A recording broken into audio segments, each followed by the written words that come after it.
गत 13 और 14 फेब्रुआरी 2 दिन धरी नवरंगपुर जिला रायघर ब्लॉक अंतर्गत कसकुंगा पंचायतर कसकुंगा गाँव में जनजाति समूह पारंपरिक प्रकृति पूजा मंडेई अनुष्ठित हो यही मंडेई पूजा उत्सव रे आखपाखर 20टी ग्रामर विभिन्न जनजाति समूहर हजार हजार लोके सामिल होइतिले एवं विभिन्न जनजाति समूह सेमानंक पारंपरिक देवदेवी को सेठारे पूजार्चना करथिले।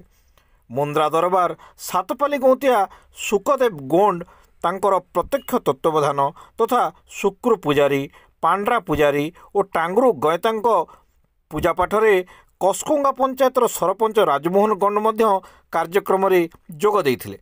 पारंपरिक रीतिनीति रे जनजाति समूह यह आध्यात्मिक कार्यक्रम रे अंचलर परिवेश प्रकृतिमय हो उठिथिले।